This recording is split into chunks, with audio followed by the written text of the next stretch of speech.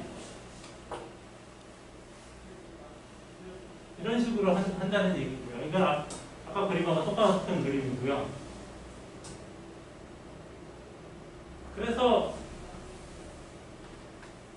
이렇게 비딩을 합니다. 비딩을 할 때는 피스와이즈 리니어 마지널 프라이스 커브를 대표를 한다고 하는데 피스와이즈라는 거는 이게 지금 이 책은 미국의 PJM 시장을 중심으로 했어요.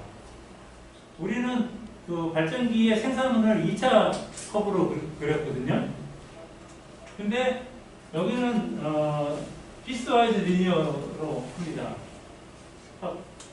차이가 뭐냐면 결국 2차 곡선을 갖다가 이렇게 나눠가지고 증분비를 이렇게 직선화 시킨 거죠.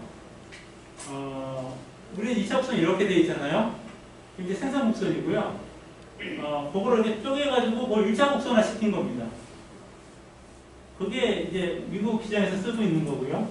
사실 우리 시장에서도 컴퓨터 안에서는 그렇게 해버립니다. 곡선을 2차 곡선을 받아들여가지고 그걸 갖다가 컴퓨터에서 계산할 때는 나눠요. 나눠가지고 피스와이즈 리니어로 계산을 합니다. 왜냐?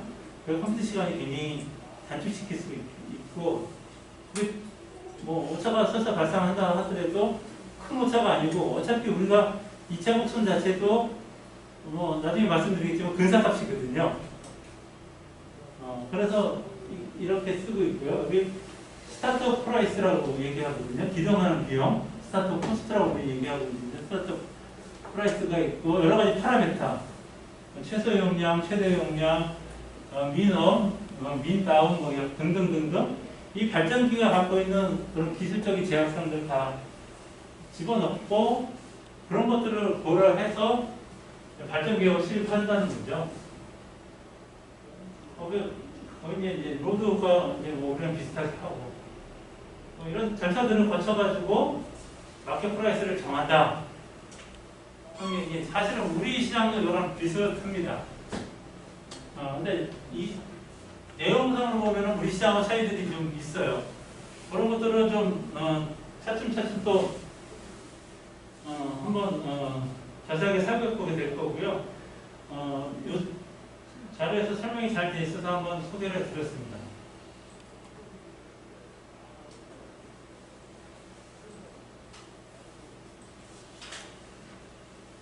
자, 이런 식으로 하고요. 발전기의 프로그램은 수식으로 이렇게 됩니다. 간단하게 설명을 드리면 아까 말씀드린 대로 스타트업 코스트가 있죠. 발전기가 기동할 때마다 발생하는 비용이고요.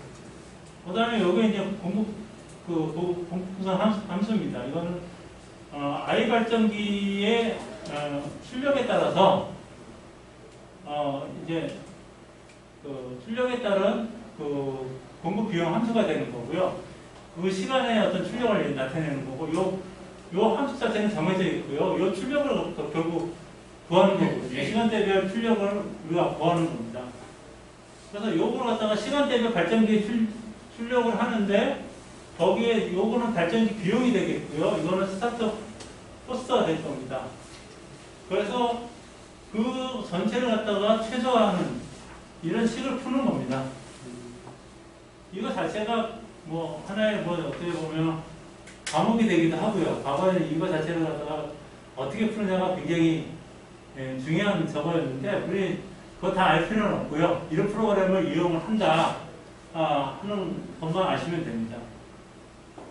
말씀드렸듯이 발전기의 특성을 집어넣기 때문에 굉장히 복잡하고 난리니어한 프로그램입니다. 그래서 그걸 다 알 필요는 없고, 어차피 우리는 또 상용 프로그램을 사다 쓸 거기 때문에 그걸 다 알 필요는 없고, 몇 가지 개념만 좀 알고 있을 필요가 있습니다. 일단 우리는 아까 말씀드린 대로 비용 함수를 쓴다고 그랬죠. 즉 출력이 얼마일 때 돈이 얼마 들어갔느냐를 2차 함수로 표시를 합니다. 이게 출력이 뭐 P일 때에 이 생산 비용이 얼마다 하는 걸 2차 함수로 쓰게 돼요. 근데 2차 함수를 이렇게 2차 함수를 쓰게 되면 마지막 코스트가 이렇게 됩니다. 이렇게 점점 증가하죠. 이 마지막 코스트는 당연히 이거 미분값이죠. EAP 플러스가 미분값이다. 마지막 프라이스라는 건 출력을 증가할 때에 추가되는 비용이니까 이거를 미분하면 마지막 코스트가 되는 거고요. 마지막 코스트는 이렇게 직선 형태를 표시하게 되는 거고요.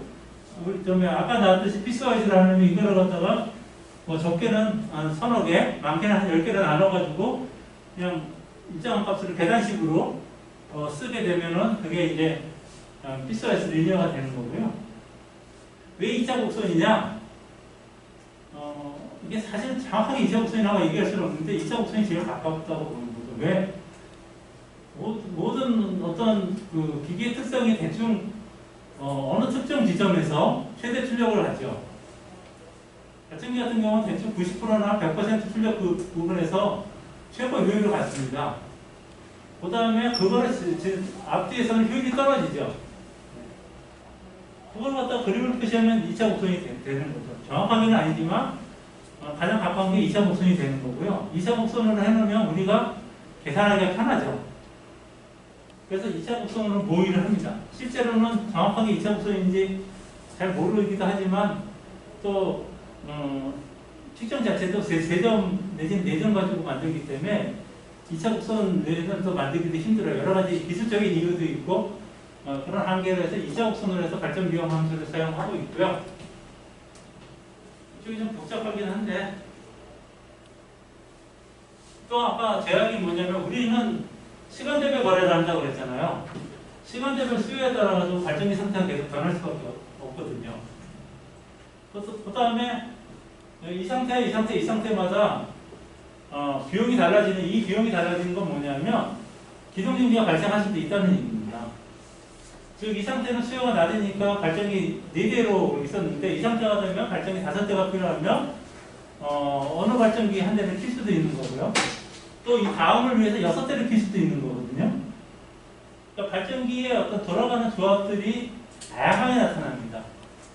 거기에 따른 이쪽 천이 코스트가 들어가고요. 이게 스타트 코스트가 되고 이 상태마다 아까 나중에 이게 경제급전이라는 개념이 또 나와서 그 발전기의 어떤 출력이 정해지고 그 출력에 따른 비용이 정해지게 되거든요. 이런 굉장히 복잡한 어떤 이제 문제를 푸는 거죠. 말씀드렸듯이 문제 푸는 거는 컴퓨터에 맡기면 되고요. 거기 들어가는 중요한 개념을 보면 다음 시간에 또 얘기하겠지만 경제급전이라는 개념이 있습니다. 그 발전기가 이제 켜져 있을 때에 출력을 어떻게 나누느냐 하는 문제인데 그거는 이제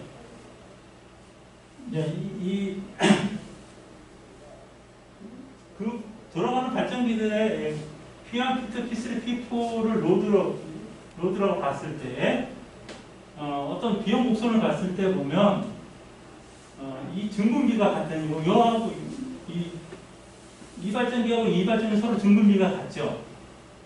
그다음에 이 발전기는 증분비가 굉장히 높고요. 이 발전기는 증분비가 굉장히 낮습니다. 이 증분비가 낮은 발전기들은 최대 출력으로 운전을 하게 될 거고요. 이 증분비가 굉장히 높은 발전기는 최소 출력으로 발전을 하게 될 겁니다. 그 다음에 이 발전기하고 이 발전기의 발전력 배분이 문제인데 그거는 이 증분비가 같은 수준으로 출력이 증가하면 이 발전기 출력을 늘리고요. 이 발전기 둘 다 출력을 늘립니다. 늘리면 그 배분량이 이제 나눠지겠죠. 이런 식으로 발전기의 출력을 배분하는 기준이 이 증분비로 결정이 되고요. 이때 이 증분비, 각각의 발전기의 증분비 실제로 같죠. 경제급전의 출력이 같습니다. 이 증분비를 갖다가 시스템 람다라고 하기도 하고요. 우리는 대가 한계 비용이라고 합니다. 이런 개념이 그 안에 숨어 들어가 있어요. 근데 요거를 좀 특별히 설명드리는 이유가 이게 나중에 이제 가격하고 관계가 돼서 이런 설명을 드리는 겁니다.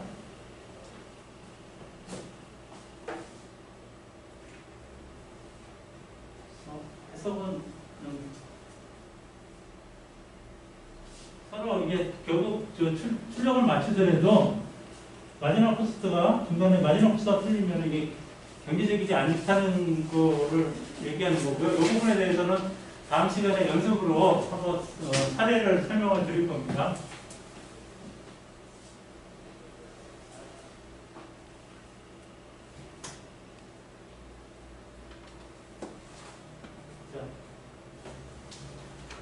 그렇게 해서 이제 변동비 디컴포지션 한다는 얘기가 나오는 건 뭐냐면, 자, 우리는 그렇게 해서 증분비라는 게 나왔는데 이 증분비가 말씀드렸지만 출력을 한 단위 올렸을 때의 비용이죠. 그러니까 우리는 흔히 한계 비용이라고 얘기를 해요. 그럼 이게 가격이 돼야 된다는 얘기가 되잖아요.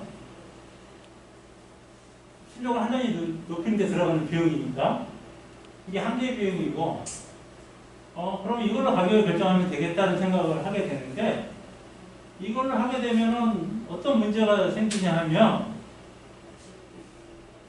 자기 비용을 다 패스 못하는 문제가 생길 수가 있다는 거예요. 일단 기존비가 전혀 고려가 안 돼 있죠. 그 다음에 무부하 비용이라고 해서 우리나라에서는 중분비를 했을 때 되는 비용이라고 해서 C-A 피제곱이고요. 미국 피제인 같은 경우에는 그냥 절편 CD를 얘기하고 있는데요. 이 비용이 여기에는 포함이 안 돼 있어요. 그러다 보니까 이것만 듣다 보면 한계 발전기는 아까 그 한계 비용 할 때 맨 마지막에 한계 발전기는 고정비를 회수할 수가 없었죠. 마찬가지로 얘도 가격을 결정하는 발전기에는 얘를 회수 못하는 거예요. C나 아니면 C-A 피제에서 이건 어느 게 맞는지를 또 따져봐야 되는데 회수하지 못하는 비용이 생기는 거예요. 그러니까 가격을 결정했는데도 불구하고 비용을 회수 못한다. 그럼 얘가 굳이 시장에 참여해서 거래를 할 필요가 있을까요? 그런 문제가 생기는 거죠. 그러니까 앞서서의 그런 그 경쟁시장에서의 가격은 한계 가격을 했는데 이건 뭐냐? 여기서 한계 가격을 하면서 왜 이런 비용이 회수가 안 되느냐? 그런 문제거든요. 그래서 이 문제하고 나중에 이제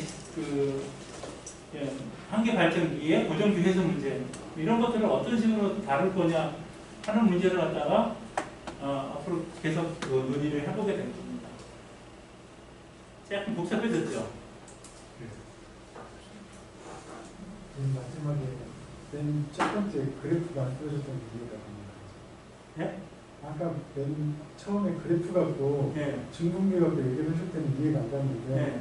이제 이해가 갑니다. 네.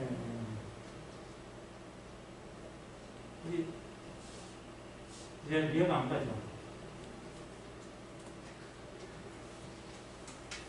한번 그 자료를 보시고 아니면 교재를 보시고 좀 잘 이해가 안 가고 설명해 달라고 해주시면 제가 그 부분을 따로 설명을 드릴게요. 전체적으로는 이게 지금 여태까지 쭉 나왔던 게 이게 어떤 시스템이 갖고 있는 난이현성이라고 할까요? 우리가 그냥 기술적으로 풀어내는 한계 비용이 갖고 있는 한계가 있는 거죠. 아까 고정비 변동비 했을 때도 그런 문제가 있었고요. 그 다음에 데이어이드 마켓에서 발전 계획을 풀고 나서 거기서도 한계 가격을 중분 비용을 한계 가격이라고 했는데 해보니까 세제되지 않는 비용이 있어요. 이거를 어떻게 해야 되느냐? 그런 것들에 대해서 이제 다음 시간에 좀 설명을 하고 내용 그 시간을 나누어서 발전 계획 프로그램에서 조금 더 설명을 드리는 걸 보자면 다른 내용 다 해보고 다음 시간에는 이번 시간에는 지난주 못했던 거 먼저 하고 그 다음에 진도를 나갔는데 다음 시간에는 다음 시간 진도를 먼저 나가보고 시간 나면은 지금 오늘 안 했던 거 설명을 드리도록 하겠습니다. 이거 좀 참고 자료에 가까우니까 그런 식으로 진행을 하도록 하겠습니다. 오늘 대략 또 시간은 거의 다 됐는데 지시사항이나 궁금사항 또는 건의사항 다 좋습니다.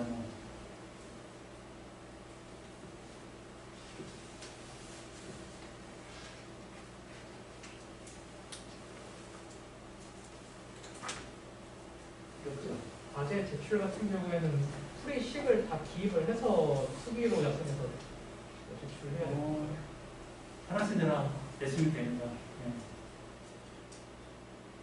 하나씩 하면 되고요.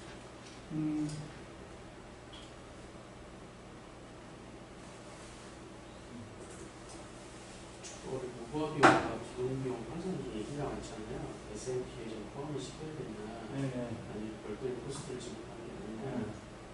우리나라는 왜 좀 비용을 포함시키는 건지. 우리나라요? 우리나라가 처음에 지정돼서 설계한 게 잉글랜드 웨일즈 프로 보고 뺏겼거든요. 거기에 그렇게 돼 있었어요. 그게 실질적인 이유고요. 그 다음에 이론적으로 봤을 때 한계 비용으로 다 설명 안 되는 한계가 있어요. 그러니까 실제로 이거는 이제 다음 시간에 회피 비용 막 이런 식으로 얘기할 건데요. 대여드 마켓에서는 이게 한계 비용이 아닐 수도 있다는 거죠. 이게 이거는 실시간 시장에서는 한계 비용이 맞는데, 그러니까 실시간 시장에 어느 기동제 다 결정이 된 상태에서는 얘가 한계 비용이 맞는데, 기동이 결정되지 않은 상태에서는 얘가 한계 비용이 아닐 수도 있다는 거죠. 그래서 이제 우리나라 시장에서는 이거를 갖다가 대여드의 한계 비용을 이거 플러스 알파로 놓고 그 알파를 갖다가 이제 약간 임의적으로 좀 만들어내는 거고요. 그 다음에 미국 시장에서는 그냥 이걸 그냥 가격으로 쓰고, 왜냐하면 그쪽은 이제 실시간 시장하고 대여드 시장이 별도로 이게 가격이 나오는 시스템이니까 거기에 아비트리지를 생각할 때는 그게 더 낫다고 생각을 하고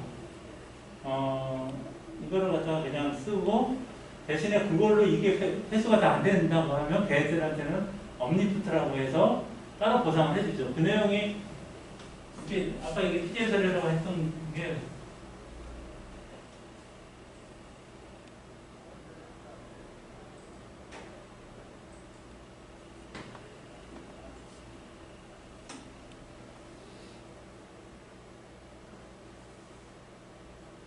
엄니프트가 나오는 거죠. 이런 식으로 얘네는 엄니프트를 줍니다. 그러니까 시장에서 해법이 서로 다른 거죠. 어떤 게 맞냐 틀리냐는 정확하게 얘기할 수는 없어요. 그거에 대해서도 나중에 한번 그거 영향에 대해서도 한번 제가 그러니까 저강기로 가면 약간의 그 이슈 토론 비슷한 걸 할 거거든요. 어떤 영향을 미치는지 한번 생각을 좀 해보는 시간을 가질 거예요. 그러니까 사실은 어떻게 맞고 어떻게 틀리다는 거 장담하기는 힘들어요. 시장 구조나 전력 수요나 예비력이나 이게 다 연관돼야 이게 가능할 것 같은데. 그런 것도 있고요. 사실은 내가 생각할 때는 그 앞단의 시장들, 장기 계약 시장 이런 것들이 미치는 영향, 그거에 대한 아비트레이지 뭐 이런 것들이 다 영향을 미친다고 생각을 해요. 그리고 미국에서도 엄니프트가 좀 문제가 있다고 생각하고 ELP인가 해가지고 적어도 기동비 쪽을 어떤 식으로 결정을 하느냐 그런 문제들을 고민을 하고 있어요. 특히 이제 그 패스트 기동 발전기들 그런 것들을 가격에서 어떻게 반영시킬 거냐. 그러니까 사실은 슬로우 기동하는 것은 대여에서는 잘 고민 안 해도 된다고 생각을 하는 거고요. 패스트 기동 같은 경우는 대여에 기동이 발생하는데 그 비용을 가격에서 빼는 거는 적절치 않다고 미국에서도 생각을 하고 있어요. 그래서 ELP가 이제 그걸 어떤 식으로 가격에다 반영을 하느냐 그런 것들을 고민하고 있는 거거든요. 그러니까 그쪽에서도 이거의 한계를 또 생각하고 있는 거고요. 또 근데 이쪽의 장점은 또 LNP를 쓰고 있기 때문에 LNP가 기본적으로 저거를 파워플로우를 풀어서 내는 거거든요. 파워플로우를 풀어서 낼 때는 그 손식에서 들어가면 이 손식에서는 정확하게 중분 비용하고는 매치가 되는데 목표 비용하고 매치가 안 돼요. 그러니까 우리 시장도 손실할 때 그 부분을 물론 손실이 작으니까 무시할 수 있다고 볼 수도 있지만 손실할 때 그 부분에 대해서 배려가 좀 덜 된 거예요. 근데 대여에도 마켓이니까 그거 부족하다고 생각한 것까지는 좋았는데 그거하고 손실하고 매치가 안 되는 것까지 또 생각을 못한 거죠. 그 부분에서는 또 어떻게 보실 건가 고민해 볼 필요가 있는 거죠. 그러니까 다들 약간씩 조금씩 한계들을 갖고 있다고 생각하시면 됩니다.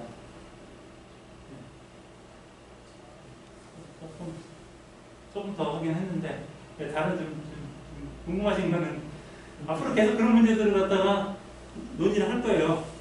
물론 제가 다 챙길 수는 없지만 그런 것들을 계속 얘기를 할 생각으로 있습니다. 그러니까 특히 이제 전반기에는 주로 이제 이렇게 약간 이론적인 쪽으로만 했고요. 제가 책 그것을 기준으로 했고 뒤에 부분에 가서는 이제 실제 고민되는 부분들이 어떤 것들이 있고 어떤 문제가 있고 하는 그런 것들을 얘기를 하려고 합니다.